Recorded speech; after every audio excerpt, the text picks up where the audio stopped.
물론 여긴 국민 라디오.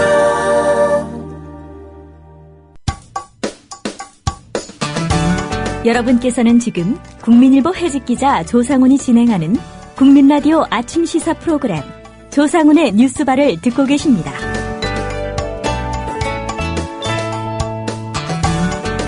네, 월요일에 만나는 특종의 진술 시간입니다.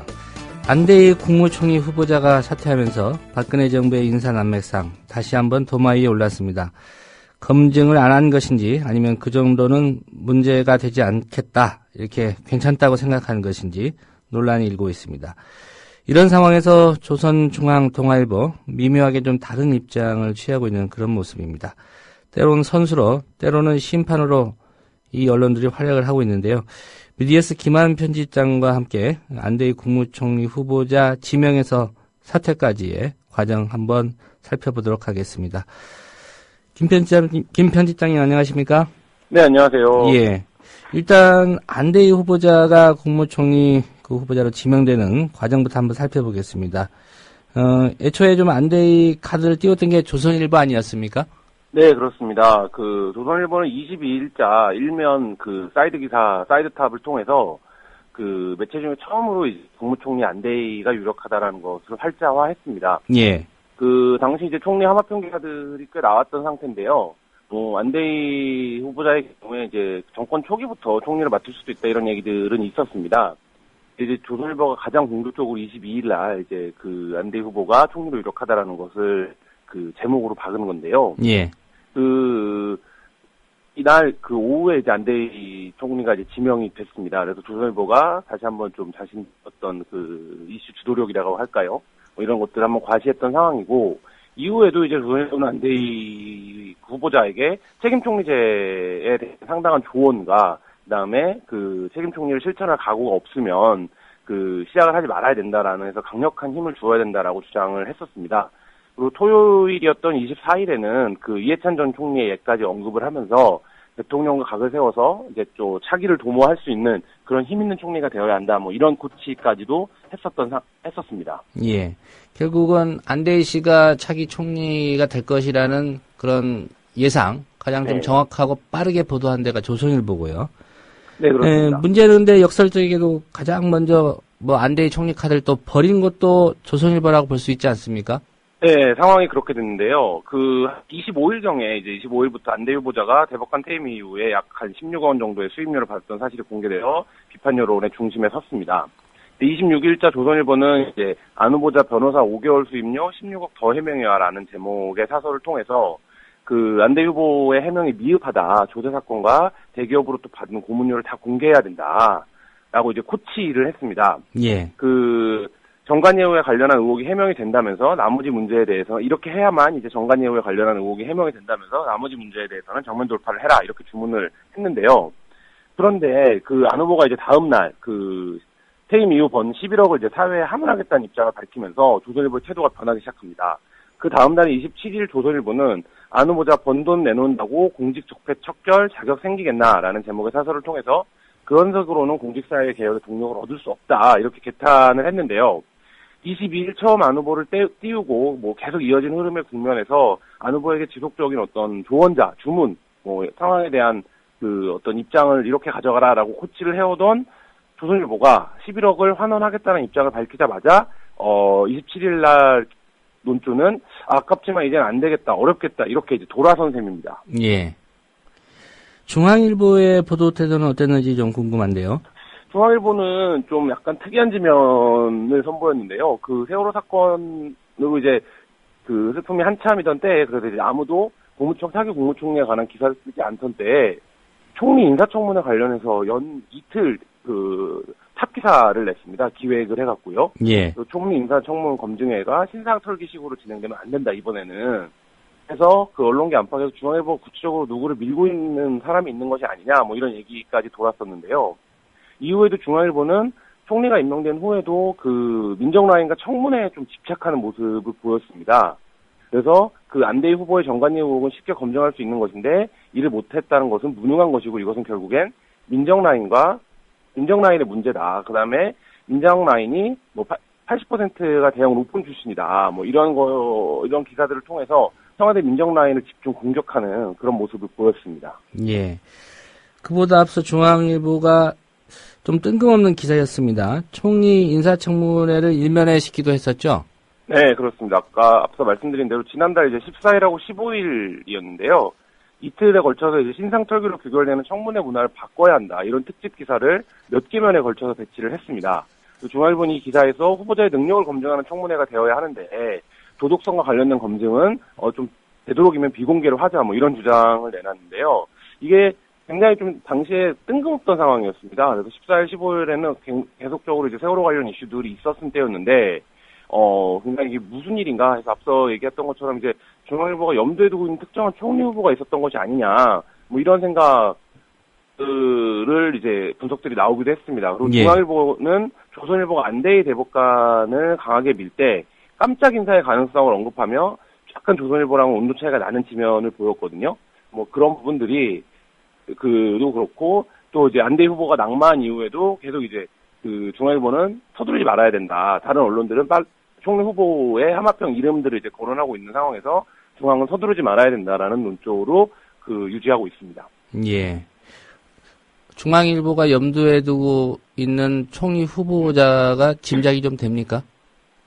뭐 이렇게 볼 수는 있을 텐데요. 현재 이제 언론이 얘기하고 있는 뭐 이름들이 있습니다. 뭐 김문수 경기도지사, 뭐 김무성 새누리당 의원, 김종인 국민행복추진단장, 뭐 한강호 국민대통합위원장, 뭐 이인재 새누리당 의원, 그다음에 최경환 의원 정도가 이제 언론에 이름이 나온 총리 후보자들인데요. 예.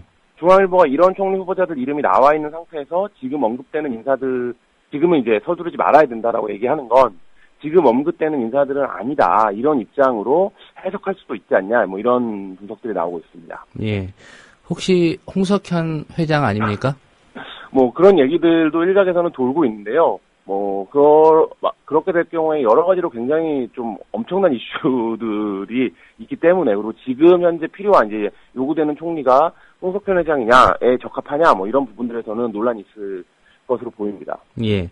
앞서 여러 사람의 지금 뭐 하마평에 오르고 있는 총리 후보자들 이름 거론해 주셨는데, 네네. 대체로 언론들이 다음 총리, 뭐 안대희 후보자 낙마 이후 총리 후보자 누구로 보고 있습니까?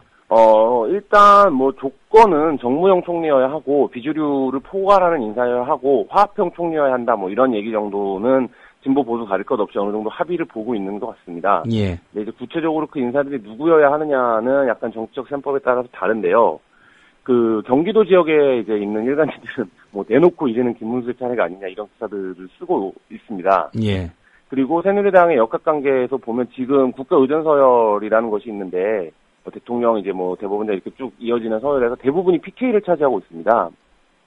5명 중에 4명이 PK인데요. 그러니까 예전에 안대희 총리까지 포함하자면 했더라면, 그래서 PK 출신이 너무 많은 것이 아니냐 뭐 이런 차원에서 이인재 새누리당 의원이라든지 아니면 한강호 국민대통합위원장 뭐 이런 분들의 이름도 거론이 되고 있는 상태고, 그다음에 정권의 인기가 너무 바닥이라는 점에서 박근혜 당선인 시절에 개혁을 상징했던 뭐 김종인 전 국민행복추진위원장의 이름도 좀 얘기가 되고 있는 그런 상황입니다. 예.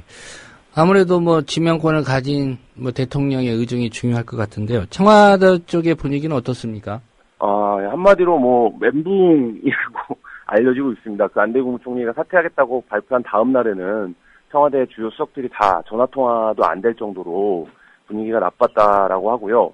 그다음에 안대희 총리의 사퇴 자체를 청와대에서 좀 파악을 더디게 했던 것이 아니냐 뭐 이런 얘기들도 나오고 있습니다. 예. 그래서 이제 뭐 누구까지 알았는지는 모르겠지만 뭐 홍보수석이라든지 대변인도 상황에 대해서 정확하게 브리핑을 못할 정도로 좀 급격 상황 판단이 되지 않았던 것이 아니냐 뭐 이런 얘기들이 나오고 있습니다. 그리고 특히 안대희 카드 같은 경우에는 박근혜 정부에서 굉장히 좀 중요한 카드였다라고 볼 수 있거든요. 이게 이제 어쨌든 차기 대권 프로젝트라든지 이후까지를 도모한 모색한 이런 수였는데, 그 수가 이제 틀어지고 사실상 뭐 인사청문회도 못 해보고 자진 사퇴하는 이런 상황에 몰리게 되면서 이후 행보에서 상당한 좀 문제가 예상이 되고요. 또 특히 안 후보가 사퇴한 이후에 이제 바로 김기춘 비서실장의 거취를 둘러싼 논란이 확산이 되면서 청와대 전체가 지금 좀 어쨌든 벼랑 끝에 서 있는 뭐 이런 모양새가 되고 있습니다. 예. 그 안대희 후보자의 사퇴 뭐 뒷얘기에 보도가 좀 일부 됐습니다. 오전까지만 해도 당일 오전까지만 해도 뭐 사퇴 얘기는 무슨 사퇴 얘기냐라고 했다가 갑자기 오후에 입장을 바꿨는데 요 네네. 배경과 관련해서는 어떤 뒷얘기 같은 게 따로 나오는 게 좀 있는지요? 뭐 국무총리실이라든지 이제 인사청문회를 준비하는 사무실들은 계속 이제 당일까지도 일을 하고 있었던 상황이었고요.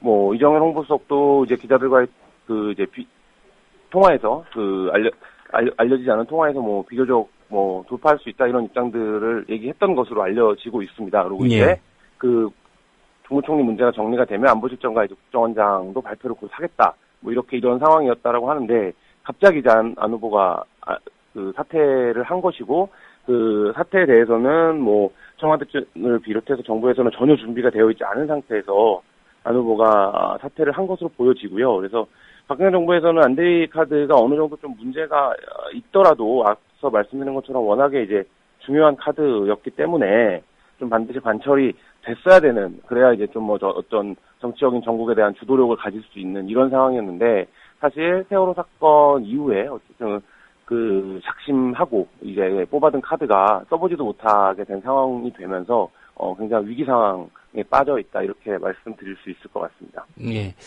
한 가지 언론의 역할 중에 이제 공직 후보자, 특히 고위공직 후보자에 대한 검증이 이제 중요한 역할이라고 볼 수 있을 것 같은데요. 네네. 이번 안대희 후보자 검증에는 일부 언론만 좀 열심히 좀 캔 게 아닌가, 검증 작업을 한 게 아닌가 그런 생각이 드는데 어떻게 보십니까? 일단 뭐 인사청문회 검증이라는 게 사실 지금 정권과 일부 이제 대형 언론, 보수 언론들의 유착 관계를 감안했을 때 거의 유일하게 이제 공식적으로 정부를 좀 속된 말로 조질 수 있는 이런 건이잖아요. 그런 차원에서 보면 이제 일부 보수 언론들이 이 문제, 인사 검증 문제에 대해서는 굉장히 주도력을 발휘하는 것은 사실입니다. 그런데 예. 그 여론 그 장악력이 큰 방송이라든지 뭐 그 지상파 방송을 포함해서 이제 그 종편 뉴스라든지 뭐 이런 방송들이 사실 인사 검증 문제에 있어서 어떤 문제가 불거지기 전까지는 좀 정부의 스탠스 쪽에 많이 서는 이런 보도 행태를 보이면서 사실 이게 그 이슈가 된 이후에 사실 문제가 되는, 그러니까 그 전에 언론이 사전적인 어떤 그 검증 기능을 발휘하거나 취재나 이런 것들을 통해서 이제 인사 검증이 되는 이런 분위기가 아니라, 사실 어떤 것이 특정한 문제가 불거지면 그 문제를 중심으로 해서 모든 언론이 갑자기 달려드는 뭐 이런 형태가 좀 반복적으로 이루어지고 있지 않나, 이런 생각이 듭니다. 예. 앞으로도 뭐 총리 후보자 다시 지명하고 또 개각이 이어지면은 이 고위공직자에 대한 검증이 많아질 텐데 언론의 역할이 좀 중요한 그런 시기인 것 같습니다. 네, 그렇습니다. 뭐 개인에 대한 도덕성 검증뿐만 아니라 사실 매번 도덕성 검증만 하다 끝나거든요. 정책 전문성이라든지 이런 거 검증도 못 해보고 뭐 그런 상황들에서 언론들의 좀 이 준비도 좀 필요한 것 같습니다. 예. 오늘 말씀 잘 들었습니다. 네, 감사합니다. 네, 미디어스의 김환 편집장이었습니다.